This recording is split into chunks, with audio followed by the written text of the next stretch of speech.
I don't know what it is. You have like shit all over the maybe I'm nervous. Well, we are live. Oh yeah. Yeah. Hey, what's up, everybody? This is our first time ever doing this. We're doing a live broadcast from our studio here in Flatbush, Brooklyn. I'm Jason Jordan. I'm one of the co-founders of earthprogram. My brother Joel is right here. Soda, please? Yeah. We've never done this before. Normally, you might have seen our podcasts, which are heavily streamed in Consumed worldwide and just archival mode normally. Yeah. So this is live. Yeah. We're at Great Hair Studios, which is our resting place, working place, and creative space here in Flatbush, Brooklyn, as Jason said. Some water on me. We went by my house for a little while to make my bed and do some other stuff, and I found a soy beverage from like 2 years ago. Well, a lot of them. Joel's like, "Yo, do you got any of that Soylent still?" Soylent. Yeah, and I used to drink these when I worked at record companies because there's no time to eat. There's no time to eat, or if I'm having a lunch with somebody, my food goes largely untouched because I'm talking to him for an hour, and I would guzzle these things, and apparently it was like 2 years expired, but he's like, they'll be fine. They'll be fine. And they're all chemicals. Now I'm not so sure. They're all chemicals. Can I see that thing right there? Can I see that? Can we put that on camera just so that yeah. No, everybody knows? I would love to get a sponsorship. These things are great. Soylent, when you're too busy to eat. Yeah. And let me see, Dylan, one of our interns here, brought in this really sketchy beverage today. And I'm sorry, I just have to talk about this. It's Reese's International Delight iced coffee. And I don't think anything with chocolate and peanut butter and coffee should be mixed, but this looks like barf in a can. Yeah. But you drank the whole thing, so did you? Good job. Yeah. Either that or he dipped some of it out. Everybody's been smelling. Yeah. So normally we have a guest sitting right between the two of us on our Chesterfield here. Yeah. And so today is a little bit different. We're gonna have to interview each other for a bit. Yeah. No, we just want to talk about a hell of a lot of good questions from the general community out there, from our Google form that we sent out to various colleagues to collect some interesting questions. And if you're in the live, you can also ask us questions as well that are relevant. Yeah. Nothing. Whatever we don't get to today, we'll do on the next one. Nothing too personal. Yeah. Not too much. But we'll get started with me interviewing Jason and Jason interviewing me. That sounds good. Okay. Where are we? Who are we? Well, we're in Brooklyn right now. I'm Jason Jordan. You're Joel Jordan. Yep. We're brothers, if you can't tell. Oh, wait. You do not need to adjust your TVs. You're not seeing double. Yeah. I always wanted to say that. Yeah, that's funny. Not really. So anyway, we started doing records when we were kids. We were quite literally children. Joel got all the ether talent. He got a guitar and was able to play it, and I fucking sucked. There was a thriving punk rock and hardcore scene in Philadelphia, Pennsylvania, which was a town over from where we grew up in the suburbs of New Jersey. The hard streets of Cherry Hill, New Jersey. That's right. I figured, the way that I could contribute to this growing scene, which was, very, very rabid at the time, was by putting out records. And the two of us saved some money, and we were able to press our first 7-inch record in like the late 80s, and didn't intend for it to be an actual company. We just intended for it to be something pretty for fun, like props or just fun, something to sell at shows, something to allow the bands to sell at shows, and also like just to have like credibility. Like the scene wasn't like that huge. No, it wasn't. It was like pretty much you could write a letter to anybody anywhere in the world and they know who you are. Yeah. We just put out one record, and before we knew it, by the time we were like in our early teenage years, like 15, 16, we had a thriving business, doing mail order, pressing, vinyl and shipping 10,000 copies one way, not getting any returns, stuffing a lot of envelopes, manufacturing T-shirts, other merchandise. I mean, we should have just gotten our own screen printing press. I know. At that point, we probably should have. Our parents would have been like, move out. But, the entire basement was just filled with boxes. Records, T-shirts. And we'd go to the local post office, and they'd be like, what do you guys do? Yeah, no, the post office actually would discourage me. They'd be like, can you come at a different time? Yeah. Because I just roll in with like 30 packages ready to go. And they get pretty annoyed.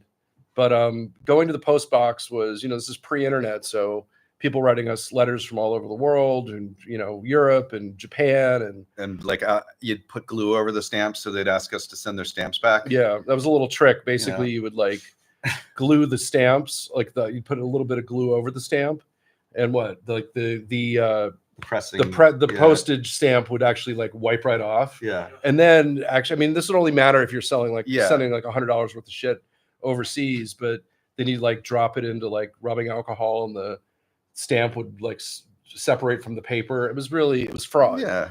You know, it was Wonderful. fraud. Fucking great. At the end of the day. Germany never got their full postage back. Yeah, no, it didn't often happen, but yeah, I mean, that was a fun business. And then, you know, I was busy doing record covers for it. So, Yeah. you know, we didn't have any money to pay anybody to do art. So somebody had to do the art. And that's Yeah. kind of where my graphic design hat came on. yeah. And eventually started doing other artwork for other labels. And that's the kind of the career that I built was, hey, I'm going to be adjacent to the music scene, but not necessarily be doing records like Jason was actively. Right. Until it kind of, you know, we got back into putting out records. Yeah, but I mean, Joel went to school in Syracuse, and I stayed in Philadelphia, and Syracuse became a huge hardcore scene. So he would be up there making record covers, and I'd be manufacturing them and having the warehousing in Philadelphia and stuffing envelopes. Operation. And yeah, I mean, it was a very punk rock, but you know, it earned a lot of money and made a lot of cool records and things that were collectible. Yeah, I mean, you can check it out on Discogs. It's called Watermark. Or go to watermarkrecords.com. Go to watermarkrecords.com right now and check it out. Yeah. We just actually released a 7-inch that we recorded when we were 19 years old. Yep. In 1992. And yeah, so we're still releasing I sold records. 400 of them off my dining room table. Absolutely. He had to pay his awful. son to like help him put them together. Yeah, it was terrible. Yeah, it was a terrible experience. Terrible experience. I'm never doing that again. But yeah, that's the kind of shit we did, you know, when we were teenagers and had the energy. Yeah. But now, you know, we're back putting out 7-inches again to Yeah. help our digital releases succeed. So yeah, these are kind of things that we're seeing that are coming together, that the digital worlds and the analog worlds are actually combining in such a way colliding nicely sometimes. Yeah, that they can support each other. Yeah, but I mean, basically, Earth Program started, I guess, in 1995. Yep. Really technically, which is, you know, a minute ago.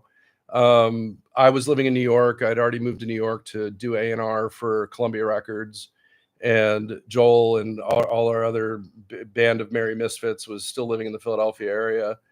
And we rented the Equal Vision loft. Equal Vision Records had this amazing loft in Chelsea. They moved out to move upstate. We were lucky enough to rent the space, build some additional rooms, paint the place, you know, all sorts of weird colors, and run our business from there for a number of years, about 5 years. Like a combination, like creative business, record label. We threw events, you know, shows, raves, all sorts of stuff, all kinds of culturally I relevant did graphic things. design for most of the music industry, Yes, creating logos and most of the music, you know, record labels didn't have digital, you know, departments yet. they didn't have art departments. Content wasn't really a thing. Yeah, we kind of did all that for them. And so since we had so many computers, it looked like we were like landing airplanes in there, something like that. People would come in and be like, what the fuck is going on in here? And we'd do some shows up in there and have some famous people come up all the time. Yeah, there was some weird stuff. I like walked in one time and Cyndi Lauper's eating sushi in our kitchen, and I'm like, "What are you doing here?" Not for nothing, Jason. Your brother's a fucking genius. And I'm like, "All right." Terrible Cyndi Lauper impression. Yeah, it's not a good one. Sorry, It's Cyndi. not a good. Yeah, sorry, Cindy. But then Milli Vanilli, half a million, Trent Reznor, like a lot of strange people in our living room. Yeah, we in could our have made some kitchen, records. rather. I always wanted to do a series of people sleeping in our bathtub. Yeah. You know, just like, here, get in here. Let me take some photos. Yeah, let's take some photos of you. You know, so Jason eventually, just to wind this intro up, I think it's getting kind of long. Well, here. no, I mean it's fine. It's like so. It's fine? You know, yeah, It's fine. Okay. Yeah. Nave, what other labels do you do art for? Oh, Me? Yeah. Oh, that's a great question, Nave. Thank you for that. Strictly Rhythm, which was like a very serious house label back in the day. Jelly Bean Records. He's massive producer. Did a lot of Madonna records. Ultra, which is like one of the biggest dance labels in the world. Tompkins Square Records. I did a lot of work for Amnesty International. And other stuff. I can't even recall. I mean, there was a lot. It was not only that, hundreds it was of labels, flyers for club nights, and that's right. Twilo, and you might see my logo around. It looks like a Joel is like the Dole logo, like Pineapple logo. Yeah, Pineapple Company. Yeah. And so that was my rave flyer design logo. So I was demi-famous as a designer in the rave scene for a minute. And you know, basically that means you get into the parties for free. Yeah, exactly. So that's about it. How do you hook me up? What's the hookup? Yeah, but I mean, you know, Jason over here was already doing some really cool stuff by the time you got pulled into the major label scene. Yeah, no, for sure. So in the early 90s, I did a lot of dance music when I was at Columbia. I mean, probably it was 20 just called years. dance music. Just dance. Well, it was, what was it? Electronica. Electronic music. Which is now EDM. I was probably 20, 30 years ahead of my time as far as people buying records. Like you could get 5,000 kids to dance in a cornfield and sell them tickets. Yeah, totally. But nobody would buy dance music records. It was crazy. Yeah. The market was actually like in Japan and Europe. And so I signed Josh Wink and Armand Van Helden and King Britt and got to work with Groove Rider and DJ Rap and a lot of legends. Left Field. Yeah, Left Field. And just a lot of legends. And the truth is that a lot of them couldn't tour. And if they did tour, they DJ'd. And it wasn't what it is now, where you can go see a live performance. Or, no, there was no. Although, I mean, live performances aren't really that big anymore either. It's now like the DJ is cult of personality, right? It's just unbelievable how many famous DJs there are now, because back then it was like really reliant on like Mix Mag and like Music Mag. And the gatekeepers of just like you can put a record, anybody can put a record out now, right? Doesn't mean it's a good record. True. That's what A&R people are for. Yeah. And then from in 98, I left Columbia Records and I went to work for Mickey Mouse. I went to work for Disney. So I became VP of A&R at Hollywood Records and worked there for 14 years, doing everything from boy bands like BB Mac, which did not dance. They didn't. Wrote their own songs or co-wrote their own songs and played guitar and sang and sold a lot of records with them. I signed a band called Breaking Benjamin out of Scranton, Pennsylvania, that kind of changed the face of rock music at the time. Had a lot of #1 songs with them, sold millions of records with them, got to work on 4 albums with them. In 2012, I left the company. And by that point, Joel started his company, Sync Tank, which, if you want to talk about Sync Tank for a minute. I don't want to get sidetracked. Well, I mean, it's relevant to how Earth Program, Earth Program has like a ton of rights. Like, so we have. Well, that's the one thing that we were always doing, even while I was working for companies and while Joel was doing all this other stuff, we were still putting out records. Yeah, we've always been putting out, a 12-inch or 7-inch or digital record or all of those combined, so we could work with the writer, work with the artist, share in the rights, master rights as well as publishing, and maximize those rights together. And that's how we grew a small little catalog over here that's been flourishing.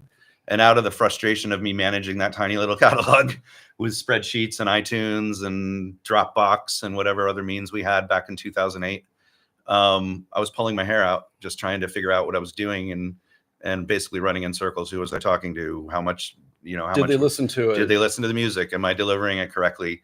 Am I dragging them to MySpace or to Facebook? Because this was 2007. Yeah, we're dragging them off platform. Yeah. So there's really no way to like reinforce your brand or really tell them how valuable and vast your catalog is without actually showing them. And that's sort of what Sync Tank was initially, was how do I organize all my spreadsheets and all my masters into one thing that shows what rights I have or don't have, what thing I can or can't do, and show my partners the exact same information should I wish them to see that. And that was the basic idea. And I took it around to my friends at other publishing companies, and they were like, holy shit, fuck your music, this thing. Yeah, fuck the music publishing. What's the software? Right. What's the software all about? So I got sidetracked here for the last 15, 16 years building this software that can kill a village now. It's like it's like a Frankenstein's monster of music industry stuff that can do anything it wants. But Sync Tank is what it's called because that fits on a bumper sticker. It does everything you want with your music catalog, does not. But so we've got into royalty management, got into broadcast systems and all kinds of things that never really intended it to do, but the users kind of dictate where it goes and how it grows. Yeah. And it's pretty cool. So but, I mean, from there, so Joel basically was like, I want to put records out again. Yeah. And I left. After Disney, I went into music publishing. Even though I was always in music publishing, this was my opportunity to actually run a company. So I became the president of a Dutch company called Amachem. And it was a massive catalog, including the Boozy and Hawks rights, including Rodgers and Hammerstein, the musicals. Yep. Very modern copyrights like Phil Collins, Elvis Presley, Mark Ronson, Daft Punk at the time. Yep. It was very cool. And I did that for 3 years. And then the company was sold to Concord. From there, I worked at Republic Records as senior vice president of A&R. Republic's quite big. Yeah, the biggest label out there, really. Nice. Very So that was interesting. So I got to sign some cool stuff and help other people make records. Because, I mean, there really is a dying art to making records. Like, the truth is, I mean, the modern music business kind of puts a lot of emphasis on streaming numbers. You know, like labels generally, and this is not just exclusive to one label, this is all labels, want to see success before they get involved. You know, the idea of me walking into a club and going, the drummer's amazing, the singer's incredible, the lyrics he's a star, are unreal. Like that rarely happens anymore. It's like, cool, how many have they streamed? Right. And it's like, they're not streaming actually help you stream. Exactly. Well, I mean, they will. The idea is like, hey, if you've already done 20 million streams on your own, let's try to piss gasoline. Then you have the oxymoron or the paradox rather. Yeah. Of like, do you even need the major label? No, I mean, that's the thing. At the end of the day, kind of streams. so I'm sitting in the chair and I'm like trying to talk somebody into doing a deal. I'm going to get them to sign a deal if I want them to, not through manipulation. That good of a I salesman. think I'm that good of a salesman. But the thing is, I was always honest. I'm like, hey, listen, if I'm giving you X amount of dollars, you probably are going to make this on your own in a couple of years. Right. You know, if you retain your rights, if you own your rights, if you own your publishing, if you're keeping your merchandising rights, especially, if you're not sharing in tour support or ticketing, you know, there's a lot of people who like want to get a little grabby on your. Dude, I just remember thinking back what? When like 360 deals were like a new concept. Yeah. And like we were still selling CDs and no, shit. I know, it's and crazy. It's like now everybody's like, fuck no, I'm not giving you my no. But I merchandising. mean, think about it. Like if you're going to Yeah. give somebody your merchandising rights or they better have participate, a good system. they better give you an advance on every single Yeah, right. damn right. You know, like here's publishing, I'm getting this much money, Yeah. and I recoup only on that. Yep. Here's this much money. You can't cross collateralize all this shit Well, often they did. across it. Like you didn't sell enough t-shirts. They so often did. Your publishing Well, the idea suffers. was like artist development doesn't really exist anymore, you know, and True. people want you to develop outside of a building. And as I was saying, is like if you've already come into a building like a record company with X amount of streams, their idea is how do we throw gasoline on this, right, and hopefully explode it. But many times it's water. But it's also like You know, they can snuff a you throw career out. gasoline on, gasoline snuffs things out. Well, it does, but often that's what I just said. It's You have often to kind of it's like often water. you have to kind of like trickle it correctly and pull the throttle. That's why gasoline cars work. Yeah. So, well, thanks for the analogy. Yeah, Sure. it was I'm really happy to nice. help here. Yeah. You know, this is completely live. We can say whatever we want. Yeah. And 20 people. 20 Nice. people are 20, watching. wow, Holy that's fuck. awesome. That's bigger than We we mean thought. 200. We're actually going to promote it next week. We're dumping flyers out of a helicopter. Tell us some insights into emerging trends and predictions for the future. This is from West Africa versus the Middle East. I mean, I think Africa overall is an incredibly huge market. I mean, you see every new distribution company or every distribution company, and also the majors either buying a company, investing in something that's already existing, or setting up shop there. Correct. You know, and you know, they're big into microtransactions and using mobile phones and things that as Americans we don't really do. Correct. So I think the consumer aspect of streaming in Africa, and certainly the idea of like the Middle East and rights at the moment. Like our friend Spec has a company called Pop Arabia, and they're buying rights in Egypt. They're buying rights in different countries, not only catalog but music publishing, as well as they have a PRO as well. Yeah, so setting guidelines on how music can be used, how it can be used. Yeah, I mean, when I asked them this question during the Grammy week, we had lunch, and I was like, "How are you collecting rights if it's basically a lawless area?" And his response, which I thought was really good, was most of the companies that are actually active in MENA, in Middle East especially, are used to paying money for rights. They want to actually. They want to. They just don't know who to pay. They just don't know who to pay. So, which is a great problem to have. Yeah, it is. And so if you're suddenly the domain owner and like, hey, I'm the one collecting rights and I will distribute them fairly, then I think that's incredible. Yeah. But I think there's a lot of opportunity in Africa, a lot of opportunity in the Middle East. As Americans, and certainly around worlds that the world that has been a little bit more built up with the Spotify's, the Apple Music's, the Deezer's, the Titles, and so on and all. They have secondary DSPs that we don't really mess with in America that are very regional, and there's an opportunity for artists to break wherever. I mean, at the end of the day, I don't care where it happens as long as it happens. Yeah, for sure. If something happens in Nigeria, we're going to pay for something to back it up to happen in Nigeria. 100%. So wherever the story's popping off is where you lean. It could be Amazon. It could be, Boom Play or something. Yeah. That's a regional streaming platform. Right. But I mean, you look at like Audio Max moving into Africa. Yeah. A lot of the other platforms are taking notice. It's just smart business. Yeah, it is. So let's see what else we have here. What other genius questions we got it pouring in here? What feels most important at the end of the day? Well, that's a good one. Ironically, I mean, the reason that I left major labels to do this was really to kind of like help people. I know it sounds silly, but there's a way to succeed without the infrastructure of large companies. And, we know that the independent music business, not even just the independent music business, the music business is thriving. The problem being, though, is that DSPs, whether it's a Spotify or an Apple Music or whatever, are inundated with new records. I mean, there's new songs coming out every day that we'll never ever hear. It was 100,000, roughly, maybe more, coming out every day. And bear in mind, a lot of those don't even have one play. Like they just come out. They come out to no audience. No one knows about them. The only ones waiting for it is the artist and their mother. And the mother doesn't even stream it because she doesn't even have a DSP to do it on. Right. So it's really, for us, it's about creating brand awareness and artist awareness around a project. I mean, what we creating do now, the actual stage. Yeah. I mean, what we do now, as opposed to what we did before, is we're not necessarily needing to own the rights. Like whereas before we would sign a deal where we might participate in the music publishing, we might, own the master for a duration of time, if not forever. We're doing licensing deals now because we want to be a little bit more of a gym. Yeah, we want to be like training, like where there's like the training part that's missing from the artist development. That's a good way to put it. That's what we do. So like we'll be pumping iron with you all to make sure that proverbial iron to train so that you can do this on your own going forward. But the idea is like we get on calls every day with artists and labels even that want to know strategy, and strategy is just doing things correctly. It's not rushing a record out. It's following best practices, which are outlined by the DSPs, like how they want to ingest music, how they want to receive it, making sure that we're doing it correctly first and foremost, that the metadata is correct, that the artwork's, correct, that the audio is correct. That we're setting it up in advance, that we're using our relationships correctly. Yeah, I mean, 100%. Like a lot of this can be hand-to-hand combat, but a lot of it's just common sense. Yep. Where it's like just doing exactly what we're asked of. Yeah, I mean, and also I don't think we've mentioned this before or anything. We're doing consulting calls now for artists. So if you reach out to us at hello@earthprogram.com or go to our website, earthprogram.com, you can sign up for consultancies.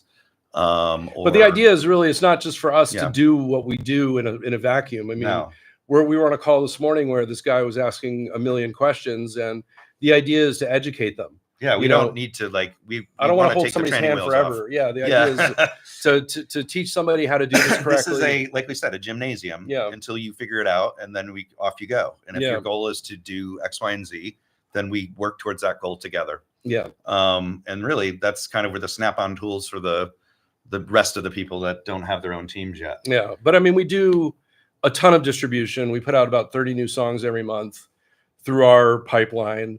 We're creating a white label shortly, which is going to allow for other people to utilize our platform as well. We offer marketing and advertising services to artists and labels and rights holders that want to maximize their catalog and or new releases, primarily new releases. Mm-hmm. We do content creation. We're basically doing all the things that a record company could be doing, but we're not a record company. We do have record companies, but we're operating primarily as this kind of middleman to really help another artist succeed and create a business that can thrive. Yeah. At the end of the day, and teach them how to fish. Teach them how to continue to do it. Exactly. So, anything else? Yeah. What else is pouring in here? Oh, this is from our buddy Nicholas in Sweden. How do you stay authentic as a creative and as an artist in the commercial industry, especially with AI on the rise? It's a very good question. Stay authentic. I mean, that's the thing is authenticity is the thing that AI can't really recreate. I mean, at the end of the day, we can teach a computer what to do, but I mean, it doesn't have feelings, it doesn't have emotions until it's sentient, which could be a year away, and then and then we're all messed up as a result. But I mean, the idea of the thing that I like about records the most and recorded music is the mistakes. Yeah, You know? I don't think AI is ever going to be like, something that like I think it's going to be like human made will be the premium product. Yeah, right? yeah, You know, 100%. so I don't think AI is something that's There was like some company. as a true musician you should be worried about, because I find it garbage. No, I mean, and even the good shit, you still know it's created by. Sorry. No, it's fine. It's my fucking turn to speak. Oh, I'm sorry. Okay. Sorry. My turn. So, fuck, man.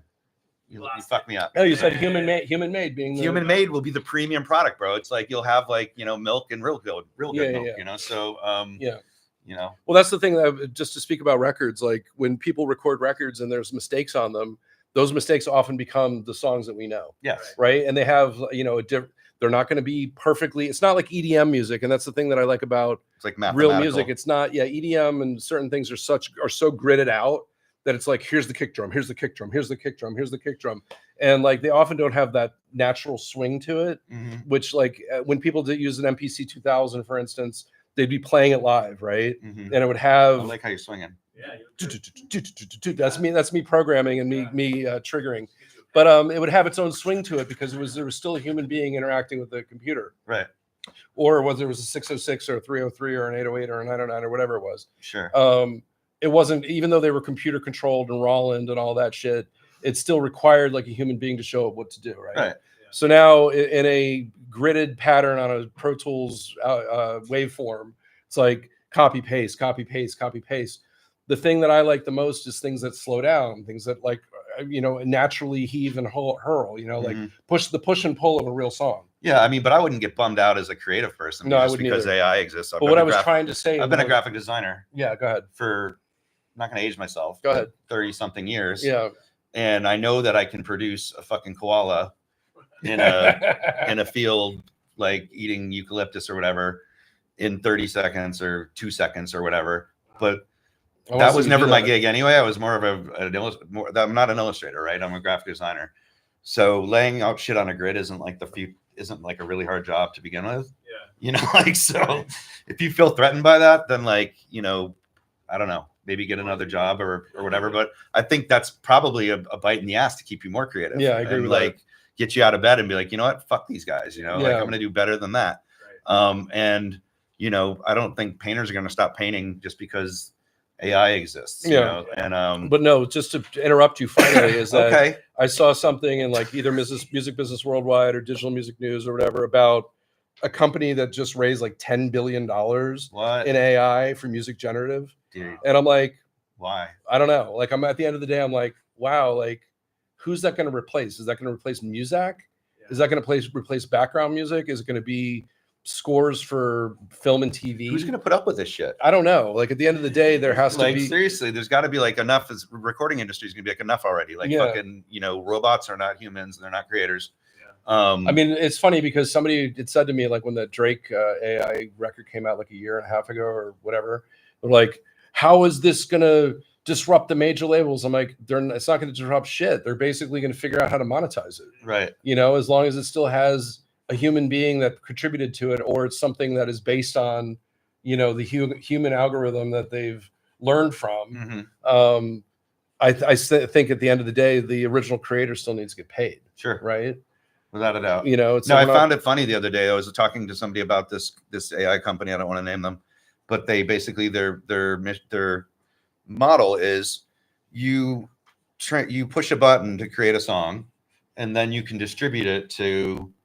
We're talking about Lee and the. No, I'm not talking about anybody. I'm not talking about anything specific. Okay. I'm just saying there's a button you push, and we were making drum and bass tracks with it. And you can distribute that song then to a store. That's ridiculous. But who owns it? I'm not fucking saying. And they no. I'm not talking about the company. I'm saying who owns the audio at the end of the day.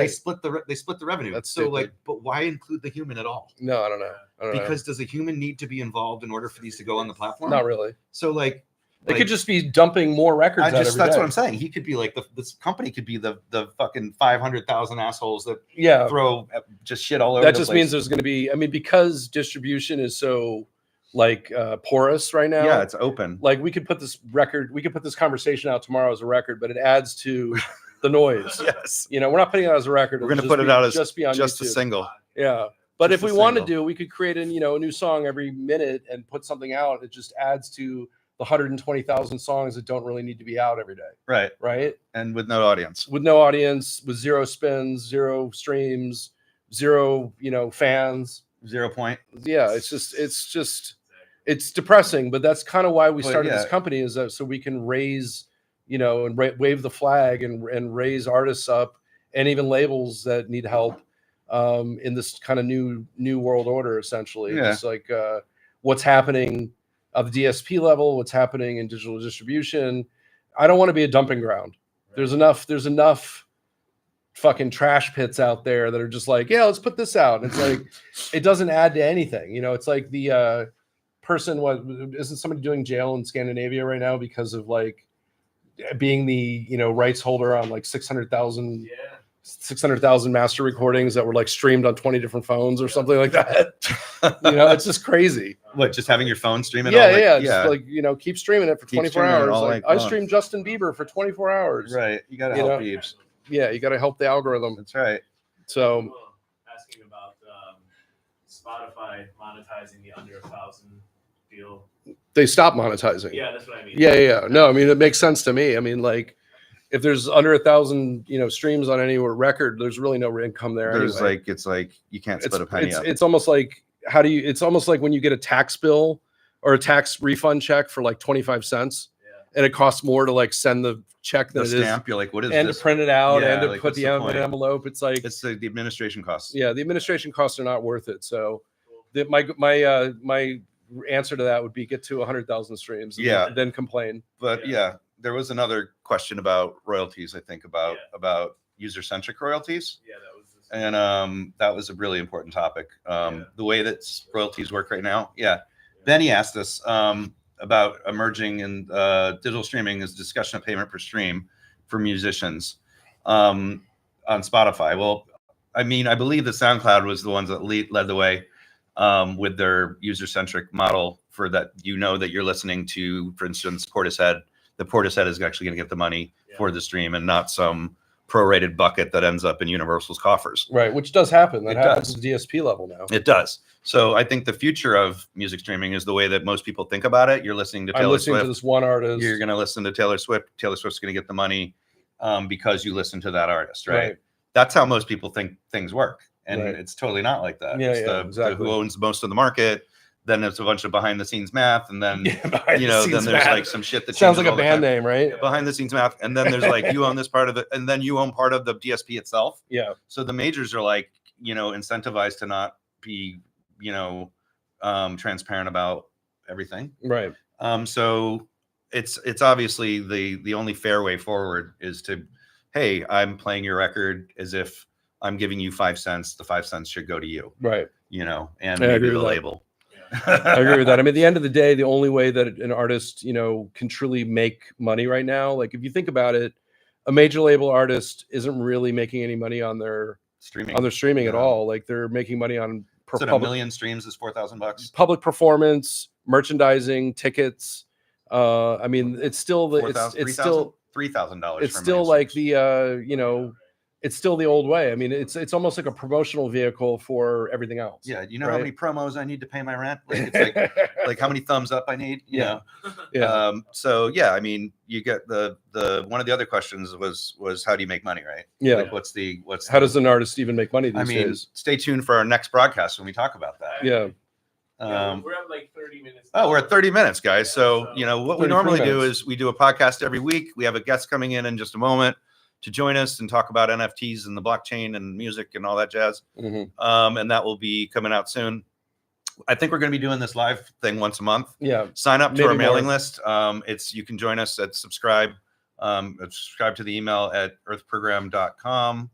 Our Instagram is earthprogram music. Yep. At earthprogram music on Instagram. You can DM us anytime. We'd love to talk to you about your projects.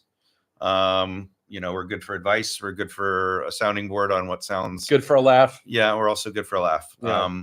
But reach out to us. Any one more question? Oh, Michael Faust, who's a great music manager out of Connecticut. Why y'all not using a bigger couch? LOLO. Yeah, I mean, this is a Chesterfield that we had to have. Yeah, we had to have it because it was blue. And it takes we've up been, about half the it office. does. We've been joking though, is that we can pretty much do interviews wherever the couch is. So Mike had an idea. Mike, why don't you introduce yourself real quick? Mike is one of our partners and the general manager here. Hello, guys. Here, sit down for a second. Hello. So Mike has all these questions in his hand. So anyway, this is how we were doing it. music video. Yeah. So we want to maybe take the couch and trick it out so that the microphones are attached to the couch. Built in the couch. We got some wheels underneath. Underneath it. And we can take it out on the street. Yes. Oh my god. So we just push it out onto the street. We can take it into the park. Dude, that would be so killer. Yeah. Like bring it anywhere, like mountains. But we have to be able to snap it apart and snap it back. Yeah. It's got to come apart. Yeah. So anyway, it's my idea to like kind of pimp the couch. I love it. So So maybe we make like a sped up video of us doing that. Yeah. I think it also needs to have a refrigerator in it too. Oh yeah, everything. Like a You know, month. lift it up, and there's like a bunch of beverages Yeah, underneath. totally. Fine. Definitely. Yeah. Like Yeah. Smoothie blender. Yeah, all not the making any things. nicer. Yeah, we're not making it any nicer. Even drive This Drive thing it is around, falling dude. apart. It is Drive it It's like a around. standard fucking fart couch in Yeah. any studio where it's just like, oh yeah. Anyway, I'm Mike. I work with you. Yeah, Yeah. so Mike's been with us And, for a few years, and he keeps the wheels running around here. And yeah. oftentimes, Mike will instigate phone calls, and then either Joel and I will jump on them. It's a thing. Yeah, it's a thing. We have our processes vibe. figured We out got a over vibe here. going right now. Yeah. But looking forward to seeing y'all. Yeah, So thank you everybody join for us being for the here. next one, and Yeah, if you can. let's get the fuck out of here. Cool. Right on. Bye guys. Mwah. Bye-bye. Mwah. Have a Hit beautiful that end day stream. wherever you are in the world. Yeah. Thanks so much. Thank you. And cool. Yeah.